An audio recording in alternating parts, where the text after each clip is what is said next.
Hey everybody, Chris here from T3 Handicapping, going over the Gulfstream Park card for Saturday, September 4th.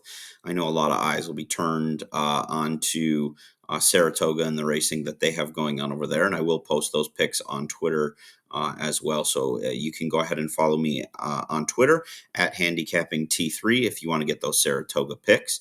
And then you can also follow me online, bettingnews.com. I do have my article up for Saturday's card with the Jockey Club Gold Cup up there. So if you want to get an early look at those, get a little bit more in-depth analysis, all that information is already posted on bettingnews.com. So let's jump into Gulfstream for Saturday. Those of you who have been following these videos know that I always go over a recap of the day before. I've got my Saratoga results from the AI. Saratoga is a tough meet for me. This is a very data-driven one, and I feel like Saratoga is one of those meets where you really have to follow sort of the narrative. So it's just different that way. Some tracks work that way. Others tend to follow more of a technical analysis. Gulfstream was a tough card today. You can see it wasn't very clean in terms of the races. There were tons of horses all over the place. Compare that to, say, some of the Indiana Grand cards where I've only had one or two. So nevertheless, still had quite a bit of green. Unfortunately, didn't make the most of my opportunities here. The last race was kind of a killer with the 10 winning. Knocked me out of some bigger pick ends, and so didn't quite get home what I would have wanted to. But overall, a lot of green at Gulfstream, and that's what I like to see. When we come over here and we look at the boards, we did have a couple areas where we had swings and misses, but overall, still a decent day. This 10 horse looked okay through the first half of the race, and then completely fell apart. I'm just kind of focusing on our T3 horses here. In this case, I didn't have one. The 3 horse finished up for third, came running really late. A little bit of traffic in the stretch of this 5th race. Didn't have one in the 6th race. In the 7th race, you can see we took third again. We had doubles on that one. 7th race or 8th race, I apologize. We did not have one. This 8, by the way, should be highlighted in green as well. That was a mistake on my part. This race did not have one, and then the 7 missed the money in this last race as well. So overall, an average day, no matter how you look at it. But as you can see, we did have the trifecta on this board. The trifecta was also present on this board. The trifecta was present on this board, and we had several boards that played out the exacta as well. So there were opportunities to make money. I did not capitalize on those. I wish I had done a little better job, but as I've mentioned before, I really play the pick 3 the most, and I just didn't string the picks together the way I would have wanted to, trying to keep tickets affordable. So I'm usually keying those T3 horses. I just wasn't successful with that approach today. So let's jump into the card then for this this upcoming Saturday. It's a big card, so I'm going to kind of move through it fairly quickly and try not to over repeat things that I've already talked about a lot in some of our previous videos. So if you want to go back and get any information on all this stuff, you're certainly welcome to do so. All the videos are up on YouTube. So we're going to start here, 1 mile on turf maiden claimers. As I mentioned yesterday, when I was doing this for the first time with Gulfstream, the maiden claimers are always tough because you've got a lot of things to deal with. Now, this is a pretty experienced group, which is actually kind of nice. So the 1 I have is the best pace rating. The number 2 I have as stamina and class. You'll notice that I already put in the 3 strikes and the letter grade as well, and that way I can move through these a little bit more quickly. The 3 I have as getting the best flow of the race.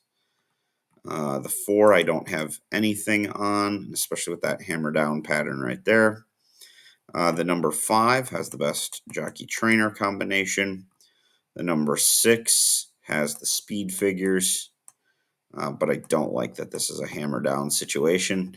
The 7 has form as well as record with nice competitive speed figures as well.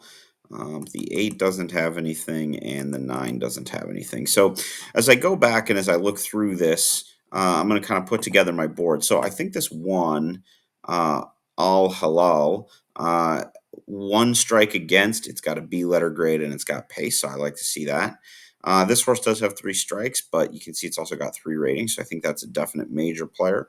A flow horse with 2 strikes keeps it in play. This horse I'm not using. This horse I will probably use. This horse I'm probably not going to use. 4 strikes, even though it has the best speed figure, I have reason to believe it's not going to be able to reproduce that. Now, it is coming back out, and this is actually an interesting thing. I'm noticing now that hammer down may not be correct because I'm seeing that this horse came out to an 82.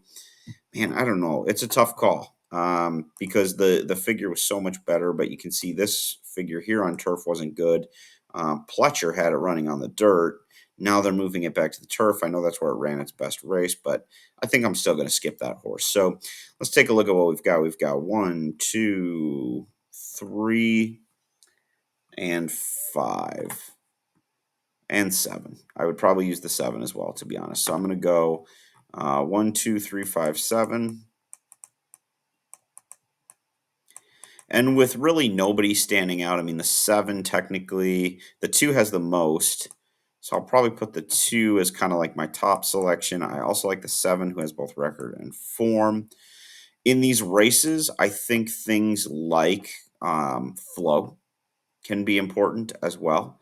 And so I'm going to probably just put a slight amount of variation there. 1 and 3, and then I think I'll put the, let's see, 1, 2, 3. So I need the 5. Put the 5 with the jockey trainer in underneath. That's Joe Phillips. It does have some good early speed, but there should be enough early speed in here to at least contest and keep the pace on us. So that's probably how I'm going to go there. 2, 7, 1, 3, and 5. Kind of weight it out like that, but I'm going to use as many of those as I can because this race just seems really unpredictable. Next up, we have 5.5 furlongs, filly claimers, non-2 lifetime, low-level claimers here. As I come over to my second board, I've got the 1 who is speed, stamina. Oh, no, not stamina. Sorry about that. We've got speed, flow, and rating. All right, the number 2, I don't have anything on. The number 3 I have as the best record at the distance.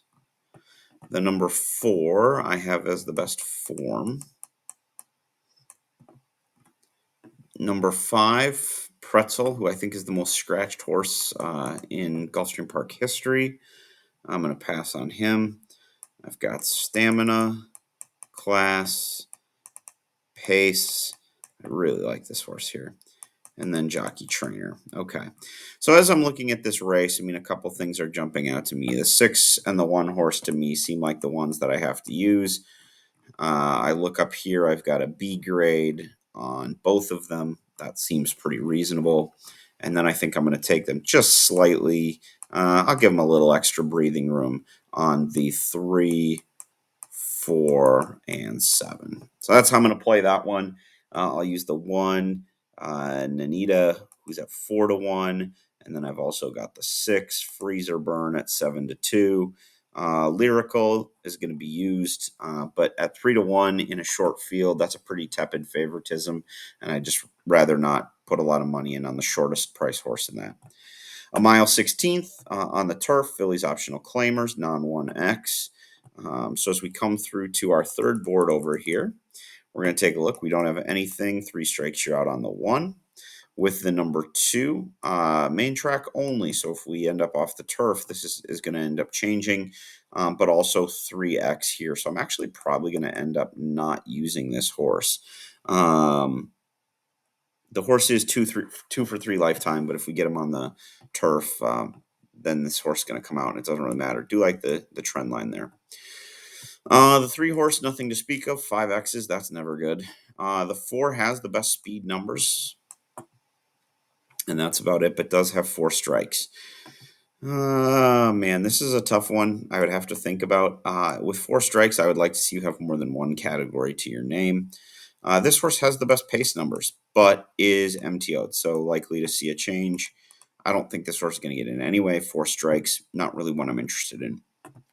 The 6 is interesting here. We're only 1 for 16, which I don't love. But we do have three categories, only one strike against. Mark Cassie takes off of Peter Miller, second time off the start, or second time off the claim. You got 10% trainer there on 50 starts. This is definitely one I'm going to use pretty heavily and see if I can get a real upset at 6-1 with Edwin Gonzalez. Number 7, tied for speed. This is Rocky, but again, you've got the 4X. I'm thinking I'm probably not going to use. I guess I'm going to err on the side of getting rid of these horses. Prime power rating is tops here, so this horse gets the power and a B grade. I think that's one you definitely want to have on your side. This 9 horse, I don't have anything on. Only 2 strikes, which isn't bad, but again, we're looking at an MTO, so I'm going to just assume that horse is not coming in, and I'll reevaluate if the race comes off the turf. The 10, I've got the jockey trainer, and I've got the 1B at 4-1. I think this one's very, very dangerous, actually. Number 11, I have the 11 coming in on form. Going to have to come from the outside for a low percentage barn. I don't really particularly care for that. So to me, this race, even though I've got the board kind of spread out amongst a number of different horses, I'm going to be using the 10, the 8, the 6. As of right now, those are the 3 I'm going to use. I'm going to go 6, 8, 10, and I'm going to definitely weigh that 6 the heaviest. So I'm going to put the 6 over the 8 and 10. And just see if I can maybe spring the upset here. That 6 at 6-1 is worth it for me. And I think that could be really, really good. Don't love the downward trend here in the figs, but we're going to go ahead and just hope that this 13.1 that they've been running against is going to be enough to get them there. So that's an opportunity to make some money, I think, in that race for sure. Race number 4. These are 2-year-olds, so this one's going to be really hard to judge. I don't have anything on this one.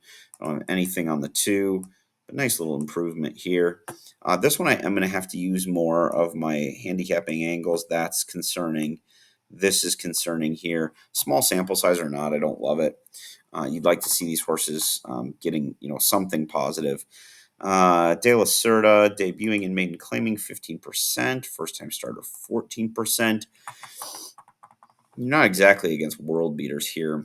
Even with the 3 strikes, I think this one's questionable. Love this jump right here. I've got this horse number 4 as being speed, jockey trainer, record. This is a definite use and one that I'm very interested in. The 5 horse is on form. This came up the other day as well at Indiana Grand, I believe it was. Why is an unraced horse getting a form advantage? I went back and actually looked into how I have it calculating out form. And form is really based on timeliness. So how frequently is the horse running? Because I think when you're looking at form, you want to look at when the horse is running, not necessarily how it's running. It's more likely to run better second off a layoff than first.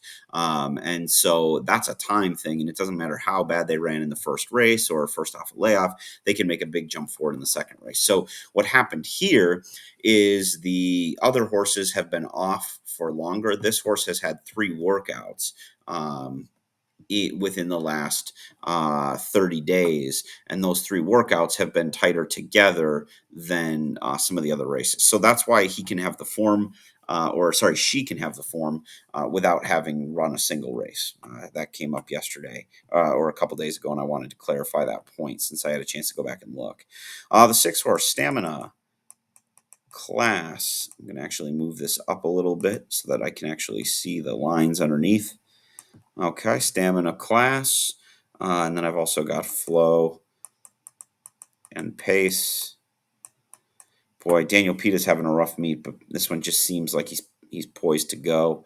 7, I'm not liking. I'm looking here, not seeing anything that's impressive to me.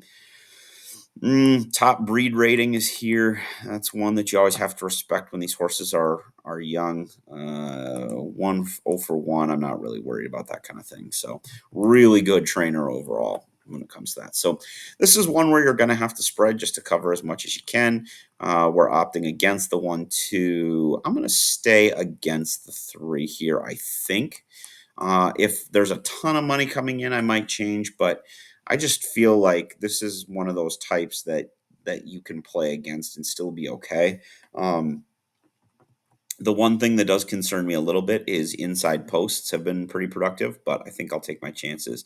I'm going to go 4, 5, 6, and 8. I'm going to use them pretty evenly here just because I don't really know what to do with them. Um, the 8 has no starts, the 5 has no starts. So you're talking about 2 unraced horses and then 2 raced horses. So it's just too hard to distinguish between the two. I'm going to play them all evenly. Let's come on to race number 5, 7 furlongs. This is a stakes race here on the turf. I consider this to be a turf route just because you do have the 2 turns. You're starting right away. So you want horses that can cover a route of ground. I have found that these 7.5 furlong races tend to run much more like mile races than they do 6 furlongs. So that's why they ended up in that category. As I'm going through here, I have Sunshine City for Bobby DeBona. I don't have anything positive on that horse. Only 1 strike, which is good and maybe worthy of inclusion somewhere, but just not enough there. Edgar Zayas, Safi Joseph, keep these 2 off your ticket at your own peril. So we're going to go ahead and give them flow pace. This one, Rest of the Story, I've got down as a speed horse and a form horse. And 3 strikes is a C. I don't have anything on the 4 horse, plenty of strikes against. The 5, TikTok Famous, which is a nice hunch play kind of bet. Only 1 strike against, 3-1, Jaramillo, Joseph. This is one I'm going to include, even though the numbers would say that this one isn't. And this is one of those areas where sometimes you got to work off of the board a little bit. I just feel like this one could do well.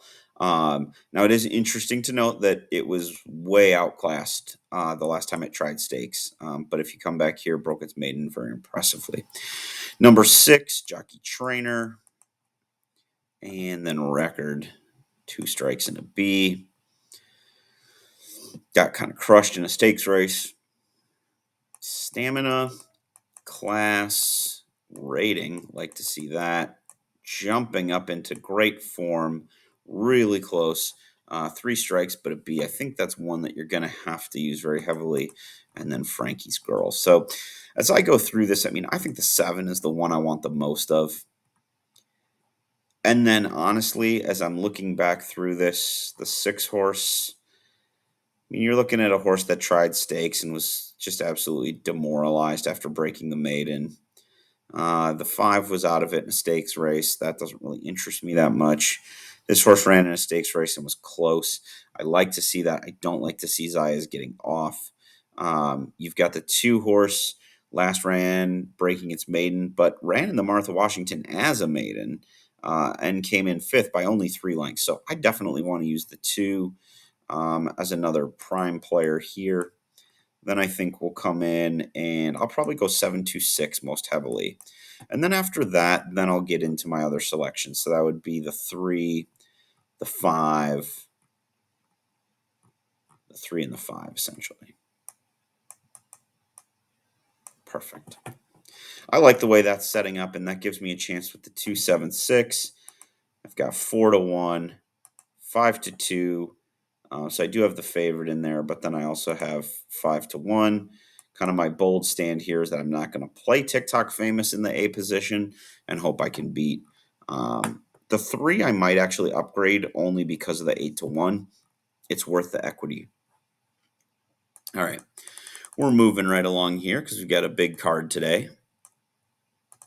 Race 6. This is a race that has 6 furlongs maiden claimers. This is going to be a really tough race. Essentially, when we look at everything here, if we're just going through and just doing initial markings, you can see that there's not much to write home about. There's just not horses with a lot of data, and that causes some problems. But here you do have the 7 horse. He's a T3. You have to take that with a grain of salt. Because as we've talked about before, these are all data-based numbers, and with nobody else having any data, it kind of makes him the obvious choice. Jockey Trainer, Flow, you get the gist. Form, pace, and rating. This one seems like the one you have to beat. for obvious reasons. It's just tough to make a case for anybody else based on data, of course. I don't like this move down here. The horse was not really running all that much on dirt, and they flipped it over to turf. Not sure why you would do that if you felt like this was a dirt sprinter all along. Second career race, only 7%. I think I'm going to take that out, even though Victor Barboza, well, he's pretty good with 2-year-olds. I think I'm going to leave him in. I definitely want the 7 to be used most heavily. Now I'm just going back and doing a quick skim and scan for horses that I think could take a jump up.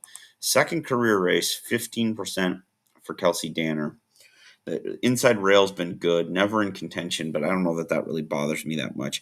Why were we starting this horse off? But now we're dropping in class, so that's helpful. I think the 1 has to be used. I'm not going to use the 2 just because there's too much going on here. So I'm going to use the 1 as a deep underneath. Don't mind this from Ham, but he's only winning at 3%. I think I will let this one pass me by. First time starter, only 7%. I'll let this one pass me by.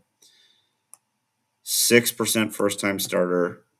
I'm going to let that one pass me by as well. Bad numbers. Yeah, so, I mean, now as I've gone through all this, I think I'm going to have to just include the 8. I think I'm just going to go 1, 7, 8. 7's going to be prominent, and then just kind of the 1, 8 underneath. I'm going to basically say that if the 7 can't get the job done as experience, maybe the 8 can after the good finish up there in the last race, being only 3 1/4 back. And then if that doesn't work, I'm just going to go with the 1 on the class drop and hope for the best. So not going to take any new shooters in that spot. Number 7. So this is a mile on the turf, and this is a one where we're going to have a lot of scratches come out. You can see 14 and 15 are on my board. They're most likely not going to stay in. I do not have that horse being utilized. I have this horse as being a record horse, and I'm going to keep that horse on my group pace. So that horse can be used 2 strikes and a B. Glitter Bay is best of flow. Seems like actually a horse, even though there's 4 strikes. I don't like this downward trend coming off of Safi Joseph. Now, Joseph's been a little bit cold. And Zerpa is just insane off the claim. So I think this is one where I'm going to kind of override this, and I'm going to put this horse back in the mix. The 4 is my T3 horse. Best speed, although I'm a little nervous that we weren't anywhere close to that last time. Has good stamina based on my ratings, and will be dropping in class. Even with 4 strikes, still got a letter grade, which is pretty impressive. So the 4 I'm definitely going to be using. I'll use 4, 2, 3, and 4. The 5 is pace. Don't like that. Jorge Delgado is a good trainer, second off the claim. I mean, I'm probably going to have to use that horse. 6, I don't have coming up anywhere. 6 strikes. I think I have one of the most strikes I've ever had coming up here shortly. The 7, just nothing of interest. The 8, nothing of interest. 4 strikes. Cactus Kitten, number 9, same thing. Number 10, La Rusia. La Rusia is always one that does well, but it's concerning that there's only 1 win in 23 starts. A lot of this is going to depend on sort of how these scratches shake out to decide if we're going to get anybody kind of jumping up here. Going to skip this one for Kathleen O'Connell. First gold, the 12, we'll pass on. And now we get into our also eligibles. The 13, I don't have anything on. Best jockey trainer is right here. So we'll mark that. And this would be one I would definitely want to use, even though it's from the outside. Still think that one can be just fine. And then this is my form horse. I will still probably use this one, but I don't think this one's going to draw in anyway. This one I don't have, but that's mostly because all of the things are looking at the turf, and this one only comes in if it's MTO'd. So I don't foresee that really being a challenge. So what we're going to do here, we're definitely going to have to, keeping with our rule about our T3 horses, is we're going to definitely have to go with the 4 on top. And then, like I said, I think I need to use the 2-3, um, the 2-3, 5, 2-3-5, 10, 14, 15. Okay. So I'm going to go ahead and I'm going to use the 14 and the 10.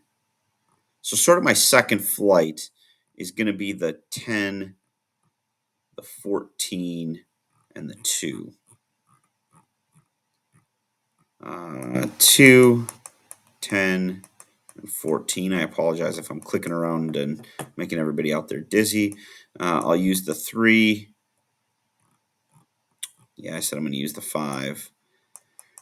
And then I'll probably use the 15, knowing that there's a very good chance that the 14 and 15 don't end up getting in. If they do, there's a pretty good chance that one of these other numbers scratches out, and I can probably try and make that a little bit more manageable.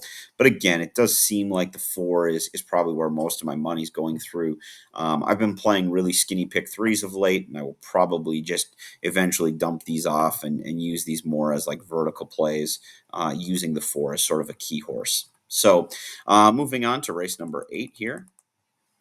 So we're going 6 furlongs on the dirt. Optional claimers. The 1 is my form horse and gets a C grade. Again, that just has to do with when he last ran. Sorry, when she last ran.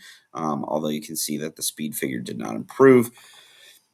I've talked about that before. That's not something I particularly like to see, and that's usually kind of an automatic disqualification for me. This horse with a little sneaky improvement, but I don't like the pinch and has been cold. The 3 horse, you've got stamina, you got class, you've got record, and also you've got a rating situation here. Really good rating. Only 1 strike in an A. This horse looks like the goods. This horse took a nice jump up here. I really like to see that. Jesus Rios aboard. And you've got Antonio Sano, who's usually a pretty good trainer, although numbers are a little light there from what I'm used to seeing from Sano. But nevertheless, still one I'm going to use probably just underneath. You've got speed and jockey trainer and flow and pace. I love this horse. Definitely going to be using heavily. 6, good breeding rating. Big time clunker for Junior Alvarado. That was going up to the Schuylerville. Good for them for taking a swing. Now they're coming back down to earth. I don't like that Gadiel Martinez gets the call for Antonio Sano. To me, that just implies that the better horse is the other Sano runner. And so that now puts me in a position where, as I'm looking, I definitely want to use the 5 heavily, and I want to use the 3. I think beyond that, I think I can escape. So I'm going to go 3-5, and I'm going to make that pretty convincing. I think the only other horse I'm really even remotely interested in is the 4. Yeah, I'll take the 4, and that's good enough for me. Moving on to race number 9. I'm going 8.5 on the turf. So as we go through here, the 1 horse, just not good enough, especially the 5 strikes. This is the one where I have an absurd, there's an absurd number of strikes coming up here. More than I've seen in any race. I'm pretty sure it's this race now that I think about it. This horse I don't have anything positive on.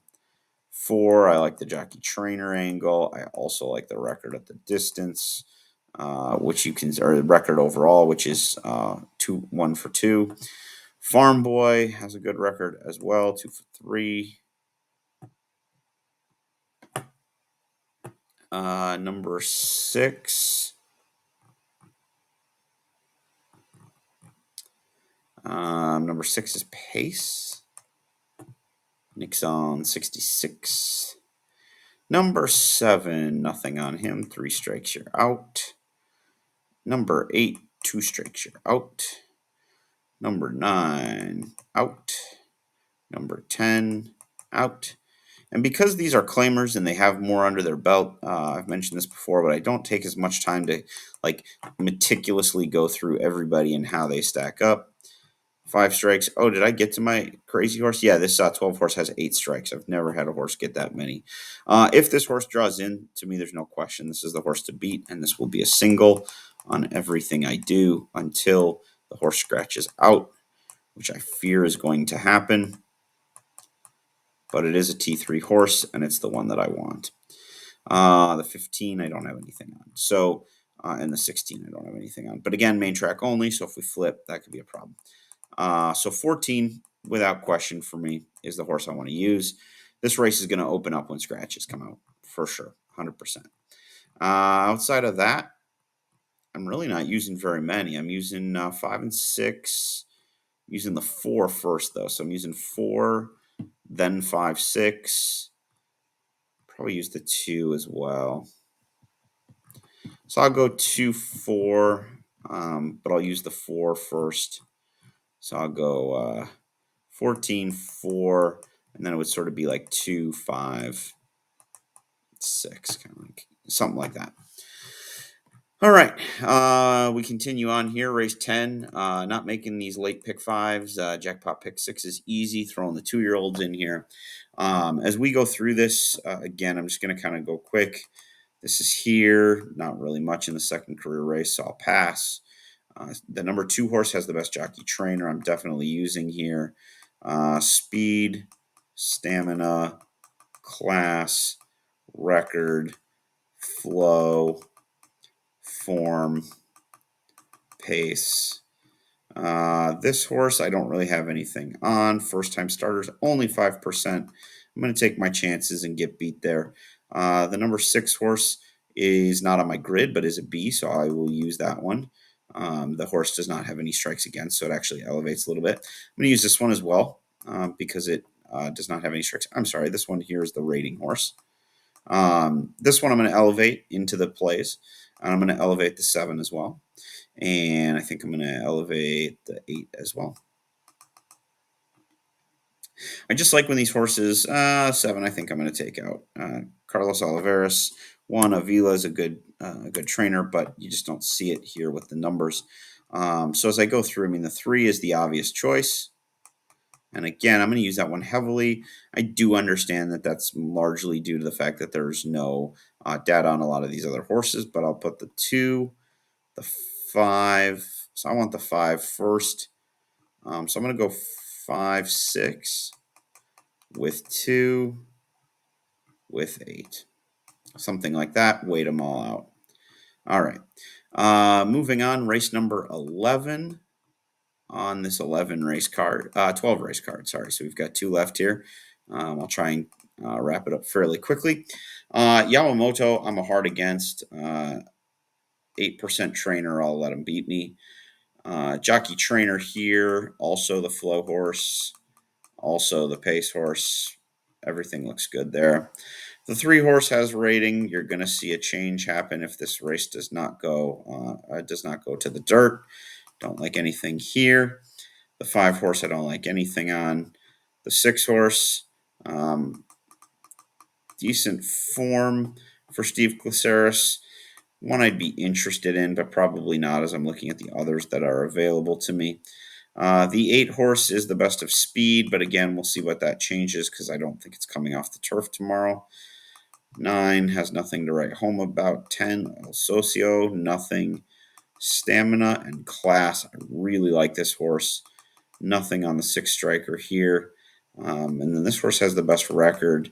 But again, MTO'd, so that will probably change as we get closer to things. For me, as I'm going through this, I mean, I think the 11 horse is the way to go. I love that it's an A grade on that horse. I'm going to go 11 and 2 on top. I'll use the 3 as well. And the 6, I'll go 11, 2, 3, 6. 11, 2, 8, 3, 6. Yeah. So I'm going to go 11 and 2. And then I'm going to come down here and I'll just go 8, 3, 6. And 2 of those are MTOs, so I'll probably scratch out a double on those, which is just fine with me. And then we're going to close it off with really low-level claimers here. All right, perfect. Just making sure there wasn't 13 races. So we've got low-level claimers again here today. To finish this off, I'm going to cross him out, cross this one out. Cross this one out with 5 strikes. 4 is interesting, just don't have anywhere on the board. Oops, the 2 horse, I may have gone a little too quickly on here. Stamina and class. That's actually one I'm going to keep on side. So we've got that cleared out. Perfect. All right, we're going to come on down here. The 5 horse I have nothing on. I have record, flow, and rating. And then down here at the 7, I have speed, jockey trainer, form, and pace. Now I'm a little concerned about the 5X. So even though this horse is T3, with 5 strikes and being listed as an X horse, I'm not going to use as a single on top. This one is interesting here. I just don't know, but I think I want to have this one on my tickets. I don't need the 10. All right. So I'm definitely going to use the 6 and the 7 most heavily. And then really the only other option that I have here is the 2. So I've got 2, 6, 7, and then I've also got this 9 that I kind of like. So I'm going to go ahead and I'm going to put the 6 and 7 weighted equally on top. I do like those the most. And then I'll probably just go to like a 2-9 in that second spot. So 12 race card, a lot to digest there. But hopefully this gives you some ideas that you can take and implement in your handicapping and hopefully make you profitable. Once scratches come out, I will update the picks and I will post those on my Twitter. Again, that's at handicappingT3. Good luck in all of your Gulfstream Park plays, as well as any other tracks that you're playing around the country, including potentially the stakes races at Saratoga. Good luck.